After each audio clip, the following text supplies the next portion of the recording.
brought under Article 49, 1F and G.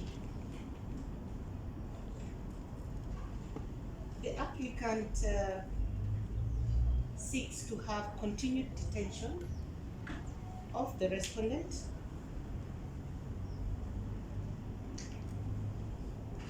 to support the application. We shall be relying on an affidavit of Nicholas Olesena, one of the investigating officers.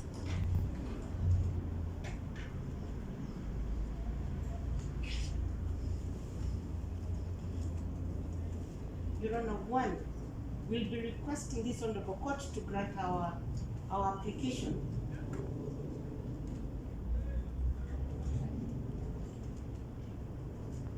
Because we need time to complete investigations.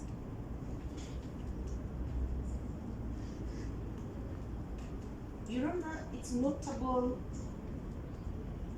that the respondent was arrested on the 25th of July.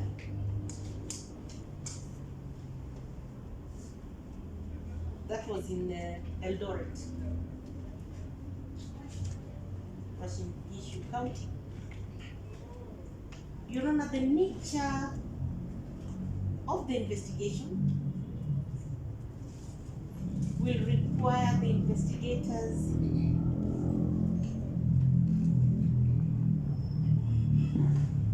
to get reports from forensic experts.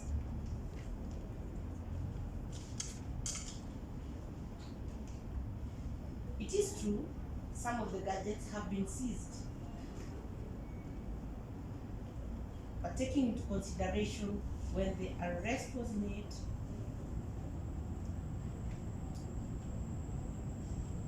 that was on Friday,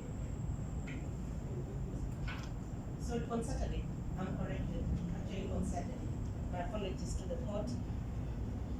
It shows that we have not had, the investigators need sufficient time to complete the investigations.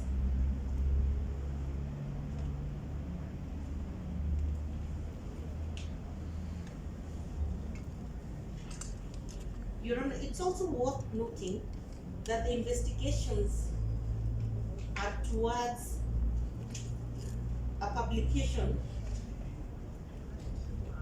of false information, which was in the social media. To name the two, that is on Twitter and on Facebook.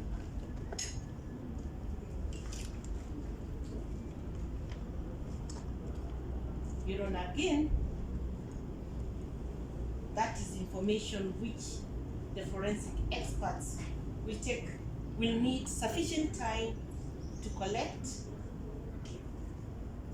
and thereafter prepare the relevant reports.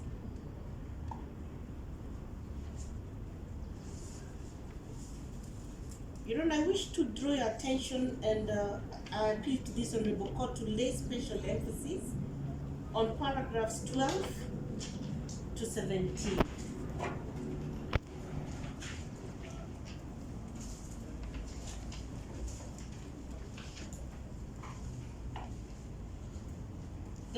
The whole affidavit is important, but I would wish for this Honorable Court to take special emphasis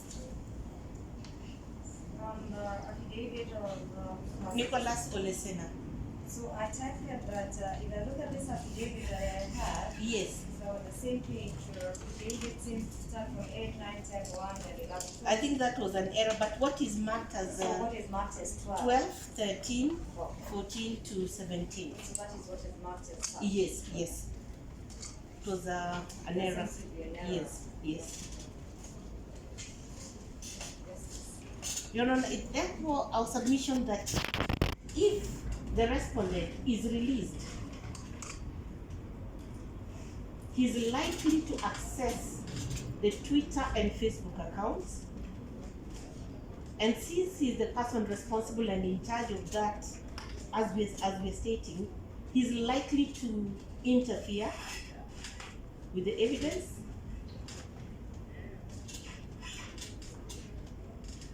as well as even the witnesses who we are likely to call in this case of ours, that is the case of the applicant.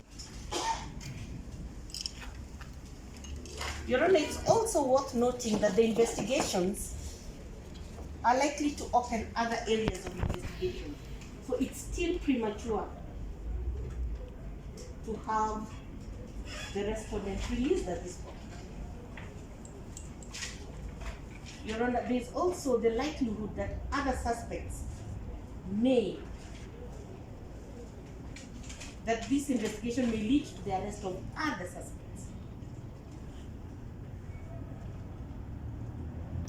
Your Honor, therefore, our prayer for seeking extension for custodial orders is merited.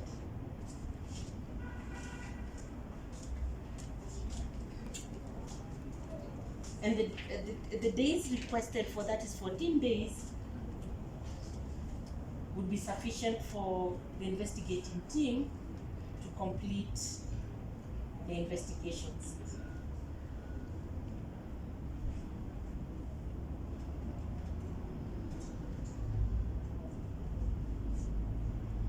I therefore urge this Honorable Court to allow our application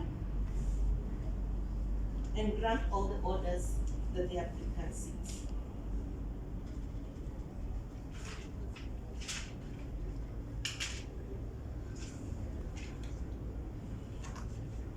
Yes, my colleague would want to add one point and we'll take to the. Thank you, Honor. Your Honor, just to add what my learned colleague has submitted to you is that we are making this application in good faith and in line also with the Constitution. Your Honor, the right to curtail one's freedom of movement, Your Honor, is allowed in the Constitution. It's not an absolute right, Article 25 of the Constitution.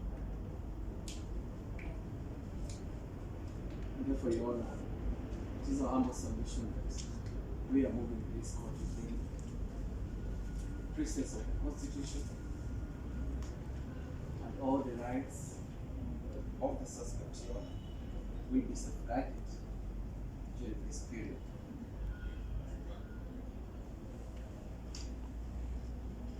The suspect will be detained. It's a humble prayer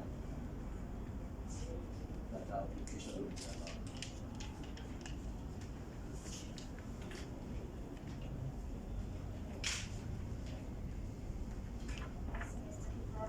Yes, Your Honor. Unfortunately, Your Honor, we have wished to put in a formal plan of state, but however, due to the constraints of time,